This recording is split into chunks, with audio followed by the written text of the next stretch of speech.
আসসালামু আলাইকুম সুপ্রিয় শিক্ষার্থীবৃন্দ। আজকে আমরা শিখব ফিনান্স। এনইউ বিবিএ অনার্স অর্থাৎ national university BBA honours department of accounting 2021 সালে কোশ্চেনটা এসেছে। এটা হচ্ছে চ্যাপ্টার 9 ক্যাপিটাল স্ট্রাকচার, আর অঙ্কটির নাম হচ্ছে অটোস লিমিটেড। তো ভিডিওর শুরুতেই আপনাদের সকলকে বলে দিতে চাই, আলিফ কমার্স একাডেমি নাটোরে ইন্টারমিডিয়েট ব্যবসায় শিক্ষা শাখা অনার্সের হিসাব বিজ্ঞান, ব্যবস্থাপনা, মার্কেটিং এবং ফিনান্স ব্যাংকিং ডিপার্টমেন্টের প্রত্যেকটা ডিপার্টমেন্টের আলাদা আলাদা ব্যাচ আমাদের কাছে অ্যাভেলেবল আছে। তো যারা পড়তে চাচ্ছেন ভিডিও ডেসক্রিপশনে দেওয়া নাম্বারে অথবা ইনবক্সে নক করতে পারেন। আসেন অঙ্কটি শিখি। দেখেন অঙ্কটিতে কি বলছে আমরা একটু পড়ে দেখি। অঙ্কটি বলছে বোর্ডে জায়গা হবে না, যেহেতু অনেক বড় ক্যালকুলেশন, এই জন্য আমি অঙ্কটি বোর্ডে উঠাইনি। যেহেতু বলছি অ্যাকাউন্টিং এ 21-এ আসছে, আর অটোস লিমিটেড অঙ্কটি আপনারা একটু কষ্ট করে বাহির করে নেবেন। এছাড়া কমেন্ট বক্সেও অঙ্কটি দেওয়া থাকবে। বলছে the capital structure of Autos Limited আর অ্যাজ ফলোস। এখানে অটোস লিমিটেডের ক্যাপিটাল স্ট্রাকচার অর্থাৎ মূলধন কাঠামোটা দেয়া আছে। বলছে কমন স্টক আছে 40 লাখ। কমন স্টক মানে কি? সাধারণ শেয়ার 40 লক্ষ টাকা। 10% ডিবেঞ্চার অর্থাৎ 10% সুদের হারে ঋণ আছে 20 লক্ষ টাকা। আমাদের প্রতিষ্ঠানের টোটাল মূলধন কত? 60 লক্ষ টাকা। এখন দেখেন বলছে the company need additional financing of টাকা 20 লাখ। কোম্পানির অতিরিক্ত অর্থায়ন দরকার কত টাকা? অর্থ দরকার 20 লক্ষ টাকা। This can be finance by the following 3 alternative. এই অর্থায়নটা সে করতে পারে, তিনটা অল্টারনেটিভ আছে, তিনটার যে কোনো একটা থেকে করতে পারে। এখানে তিনটা অল্টারনেটিভের বিষয় বলা আছে। আমাদের বলছে if the company expected EBIT টাকা 10 লাখ। এক্সপেক্টেড ইবিআইটি মানে earning before interest and tax, সুদ ও কর পূর্ববর্তী মুনাফা কত আছে? 10 লক্ষ টাকা। Tax rate 50%। ক্যালকুলেট বলছে EPS of the company, EPS মানে আর্নিং পার শেয়ার। 2 নম্বরে বলছে indifference point of EBIT of alternative A and C. Indifference point অর্থাৎ কত টাকা ইবিআইটি হলে, ইনডিফারেন্স পয়েন্টের মাধ্যমে ইবিআইটি বাই করতে বলছে, কত টাকা ইবিআইটি হলে দুইটারই কি ইপিএস সমান হয়, এটা আমরাই জানি। তো দেখেন আমরা একটু প্রথমে ক্যালকুলেশনে যাব। কি করব আমরা? ক্যালকুলেশনে। এখানে আমরা লিখব calculation number 1, working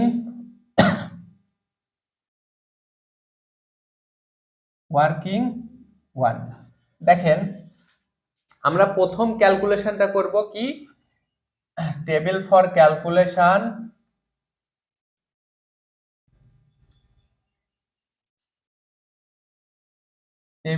calculation amount of interest, তাই না? প্রথমে আমরা কি বাহির করব? ইন্টারেস্টটা বাহির করব আমরা। এখন দেখেন আমাদের একটা ছক করতে হবে, আমরা একটু ছকটি করে ফেলি খুব সহজে। তো দেখেন আমরা যেহেতু আমাদের তিনটা সর্বোচ্চ ছক হয়, আর এই অঙ্কে প্রিফারেন্স ডিভিডেন্ড আছে, তো আমরা কি করেছি? তিনটা ছক করে ফেলছি। এখন দেখেন 1 নম্বরে বলছে প্রথমে আমাদের কি অ্যামাউন্ট অফ ইন্টারেস্ট, তাহলে কি প্রেজেন্ট ইন্টারেস্ট না? অনেকে কি ওল্ড ইন্টারেস্টও লেখে, প্রেজেন্ট ইন্টারেস্ট। প্রেজেন্ট ইন্টারেস্ট খেয়াল করেন, আমাদের আছে 10% ডিবেঞ্চার 20 লাখ, তাহলে টাকা লিখি কত? 20 লক্ষ না? এর কয় পার্সেন্ট? 10%। তাহলে 20 লাখের যদি 10% হয়, এই ইন্টারেস্টটা কিন্তু সবার কাঁধেই যাবে। যেহেতু উপরের এটা প্রেজেন্ট, প্রেজেন্ট বা ওল্ডটা কি সবার কাঁধেই যায় না? 20 লাখ টাকার 10% করলে কত হয়? 2 লক্ষ। 2 লক্ষ। 2 লক্ষ। এরপরে দেখেন আমরা লিখবো কি? প্রপোজড ইন্টারেস্ট নাকি? Proposed interest. প্রপোজড মানে কি? প্রস্তাবিত। প্রপোজড মানে কি? প্রস্তাবিত ইন্টারেস্ট। দেখেন এখানে আমাদের অল্টারনেটিভ আছে তিনটা। প্রথম অল্টারনেটিভে কি বলছে দেখতে হবে, আপনারা একটু সবাই যার যার বইটা দেখবেন। ফুললি ইকুইটি স্টক অফ টাকা 100 ইচ। প্রত্যেকটা ফুল ইকুইটি স্টক। ইকুইটি মানে কি? সাধারণ শেয়ার না? শেয়ার নিলে কি আপনারা একটু খেয়াল করেন, আমাকে হেল্প করেন। আপনারা যদি শেয়ার নেন, শেয়ার নিলে কি 1 নাম্বার জনের কি কোনো ঋণের সুদ আসবে? না জেনে একটু খেয়াল করেন, শেয়ার নিলে কি ঋণের সুদ আসবে? আসবে না। 2 নাম্বার বলছে 12% প্রিফারেন্স স্টক। প্রিফারেন্স স্টক নিলে কি ঋণের সুদ আসবে? প্রিফারেন্স স্টক মানে অগ্রাধিকার শেয়ার নিলে অগ্রাধিকার লভ্যাংশ দিতে হয়, আমাদের কি সুদ আসবে? 3 নাম্বার দেখেন বলছে, 3 নাম্বার জন বলছে ফুললি 10% ডিবেঞ্চার, অর্থাৎ আমার টাকা লাগবে কত, 20 লাখ না? এই যে 20 লাখ বলেই দিছে, তাহলে এখানে লিখবো 20 লক্ষর কয় পার্সেন্ট, তাহলে কত হচ্ছে 2 লক্ষ না? তাহলে দেখেন এটা হয়ে গেছে আমাদের টোটাল। টোটাল কত ইন্টারেস্ট? টোটাল ইন্টারেস্ট 2 লক্ষ, তাই না? এর কত 2 লক্ষ, এর কত 4 লক্ষ। এখন খেয়াল করি আমরা, দেখেন আমি আবারও বলছি, প্রথম জন নেবে শেয়ার, সো ঋণের কোনো, ঋণ না নিলে তো সুদের কোনো প্রশ্নই আসে না, সুদের কোনো প্রশ্ন নাই। 2 নাম্বার নেবে প্রিফারেন্সিয়াল ক্রেডিটর, তার মানে এখানে সুদের কোনো প্রশ্ন নাই। 3 নাম্বার জন নেবে টোটাল টাকা, টোটাল কত 20 লাখ টাকা লাগবে, 20 লাখ টাকার 10% ইন্টারেস্ট, 20 লাখ টাকার 10% হলে 2 লাখ টাকা, তাহলে আমার হচ্ছে টোটাল অ্যামাউন্ট ইন্টারেস্ট হচ্ছে 4 লাখ টাকায়। ওকে, এবার দেখেন ক্যালকুলেশন নাম্বার 2 লিখছি, এই ক্যালকুলেশনটা যদি প্রিফারেন্সিয়াল ক্রেডিটর থাকে তাহলে আসে, না হলে আসে না। শুধু এইটা আর এইটা, এই দুইটা ক্যালকুলেশন অবশ্যই হবে, যে অ্যামাউন্ট অফ ইন্টারেস্ট আর নাম্বার অফ শেয়ার, এই দুইটা হবেই। প্রিফারেন্সিয়াল ক্রেডিটর থাকলে এইটা হয়, না থাকলে হয় না। উপরে আমাদের প্রেজেন্ট প্রিফারেন্সিয়াল ক্রেডিটর ছিল নাই, তাহলে আমরা এখানে লিখব কি প্রেজেন্ট, প্রেজেন্ট পিডি, প্রিফারেন্সিয়াল ক্রেডিটরকে আমরা কি বলতে পারি সংক্ষেপে পিডি। প্রেজেন্ট পিডি তো দেখেন কারোই ছিল না, ছিল কি? ছিল না। এখন নিচে দেখেন, নিচে এখন অল্টারনেটিভ একে বলছে কি 1 নাম্বার জন নিছে ঋণ, 1 নাম্বার জন কি নিছে, 2 নাম্বার জন বলছে 12% প্রিফারেন্স, তাহলে টাকা লাগবে কত 20 লক্ষ না? 20 লক্ষ টাকার কয় পার্সেন্ট, 12%, তাহলে কত 2 লক্ষ 40,000। 2 লক্ষ, এই যে 2 নাম্বার জন বলছে 12% প্রিফারেন্স স্টক, এই শুধু প্রিফারেন্স স্টক নিতে, তাহলে শুধুমাত্র যেহেতু প্রিফারেন্স স্টকের কাজ করছি তাহলে শুধু প্রিফারেন্স স্টক যাবে। 3 নাম্বার জন বলছে ঋণ নিছে, ঋণ নিলে কি প্রিফারেন্স স্টক যায়? নাই, তাহলে টোটাল কত হলো, টোটাল পিডি, টোটাল পিডি এখানে নাই, 2 লক্ষ 40,000, এরও কিছু নাই। 3 নাম্বারে দেখেন ক্যালকুলেশন আমাদের করতে নাম্বার অফ শেয়ার, তাহলে দেখেন প্রথমে লিখবো কি প্রেজেন্ট শেয়ার নাকি, প্রেজেন্ট শেয়ার। প্রেজেন্ট শেয়ার বলছে আমার হচ্ছে কত 40 লক্ষ টাকা আছে না? 40 লক্ষ, দেখেন প্রত্যেকটা শেয়ারের মূল্য কত করে, 100 করে। প্রত্যেকটা শেয়ারের মূল্য যদি 100 টাকা করে হয় তাহলে কত 40,000 শেয়ার, 40,000 শেয়ার না? খেয়াল করেন, তাহলে আপনার 40 লক্ষ টাকা, আপনার প্রত্যেকটা শেয়ারের মূল্য 100 টাকা করে, তাহলে কত হচ্ছে 40,000 শেয়ার হবে না? এখন দেখেন তারপরে আমরা কি করব, হচ্ছে প্রেজেন্ট, তারপরে কি প্রপোজড, প্রপোজ শেয়ার নাকি, প্রপোজ শেয়ার। 1 নাম্বার জন নেবে কি ঋণ, 1 নাম্বার জন কি নেবে, ঋণ নেবে। 2 নাম্বার জন নেবে প্রিফারেন্সিয়াল ক্রেডিটর, 3 নাম্বার জন কি নেবে, শেয়ার নেবে না?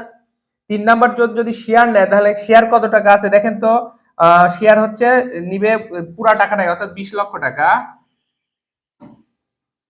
20 লক্ষ টাকা ভাগ প্রত্যেকটা শেয়ারের মূল্য কত করে, 100 টাকা। ও সরি, আমার একটু মিস্টেক হয়েছে, ওইটা একটু উল্টাপাল্টা হয়েছে, দেখেন। অর্থাৎ 1 নাম্বার জনই বলছে ফুললি ইকুইটি স্টক, ফুললি কি নিবে, শেয়ার নিবে। শেয়ার নিলে কত টাকা একটু খেয়াল করেন, আমার টাকা কত 20 লক্ষ না? 20 লক্ষ টাকা দরকার, প্রত্যেকটা যদি 100 টাকা করে হয় তাহলে কতগুলো শেয়ার হচ্ছে, 20,000। 2 নাম্বার জন নিবে কি ঋণ, সরি 2 নাম্বার জন নিবে প্রিফারেন্সিয়াল ক্রেডিটর, আর 3 নাম্বার জন নিবে কি ঋণ, তাহলে এখানে কি আমার শেয়ার আছে? তাহলে দেখেন টোটাল কত হলো শেয়ার,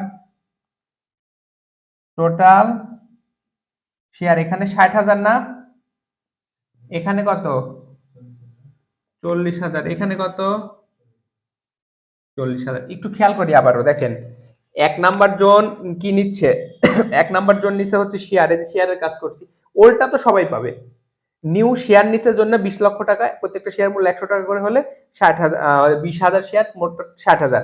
2 নাম্বার জোন নিচে হচ্ছে প্রিফারেন্স শেয়ার ক্রেডিটর, অর্থাৎ প্রিফারেন্স ডিভিডেন্ড 20 লাখ টাকার 12%, 2,40,000। আর 3 নাম্বার জোন নিচে হচ্ছে ঋণ 20 লাখ টাকার 10% করলে 2 লাখ টাকা। এই হচ্ছে টোটাল আমাদের ক্যালকুলেশন। ওকে, এখন দেখেন আমরা ইনকাম স্টেটমেন্ট করব এখন।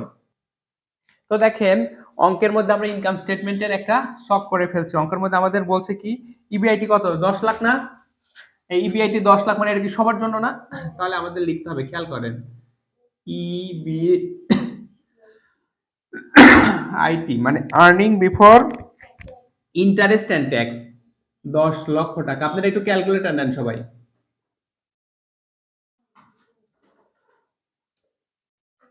প্রত্যেকটার কি 10 লক্ষ না? এখন খেয়াল করেন, আপনারা একটু এইদিকেও দেখবেন, EBIT earning before interest and tax আছে না? তাহলে প্রথমে কি ইন্টারেস্ট বাদ দিতে হবে না? লেস ইন্টারেস্ট, ইন্টারেস্ট এই যে দেখেন ইন্টারেস্টের আমরা ক্যালকুলেশন করছি না, প্রথমে কত 2 লাখ, 2 লাখ, 4 লাখ। এবার বুঝছেন ক্যালকুলেশন কিভাবে আসতেছে? তাহলে এখানে দেন 2 লক্ষ, এখানে কত 2 লক্ষ, এখানে 4 লক্ষ। তাহলে এটার নাম হচ্ছে ইবিটি, এটার নাম কি আর্নিং বিফোর ট্যাক্স। তাহলে এখানে হচ্ছে 8 লক্ষ, তাই না? 8 লক্ষ, আর এখানে হচ্ছে 6 লক্ষ। ইবিটি মানে আর্নিং বিফোর ট্যাক্স না? আচ্ছা, less tax at the rate of কয় পার্সেন্ট ছিল ট্যাক্স? কত? 50%। 50% বাই করা সহজ, তার মানে এই টাকা 50% করলে কত? 4 লাখ। এর কত? 4 লাখ। এর কত? 3 লাখ। তার মানে যেটা আসলে এটার নাম কি ইএটি না? ইএটি কত হচ্ছে এখানে? 4 লাখ মাইনাস করলে এখানেও কত? এখানে কত? তাহলে এখানে যদি এইটুকু শেষ হয়ে যায়, বাট যদি পিডি থাকে তাহলে কি প্রিফারেন্স ডিভিডেন্ড বাদ দিতে হয় না?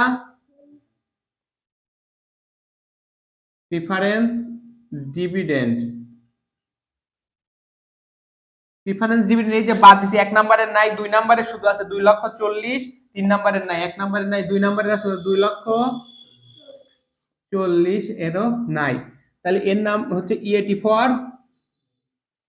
EAT for ordinary,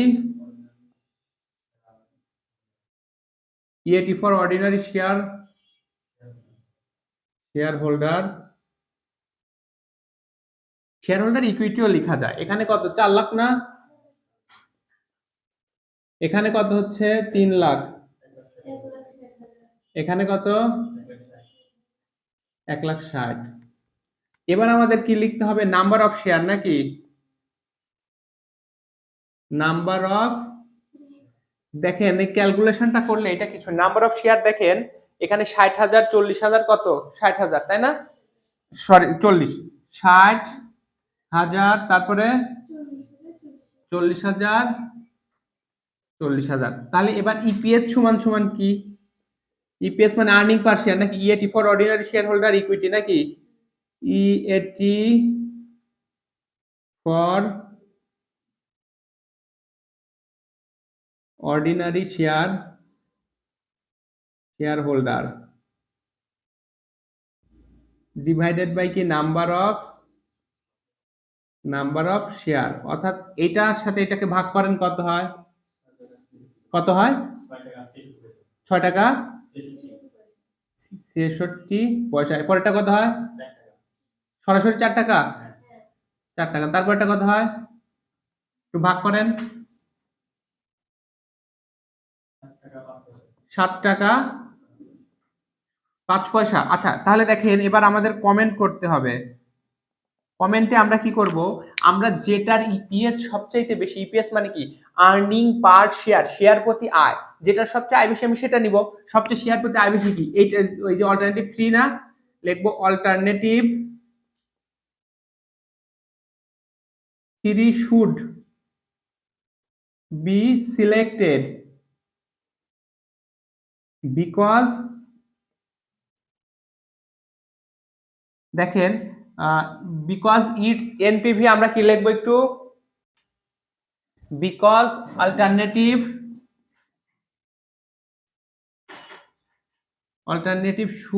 3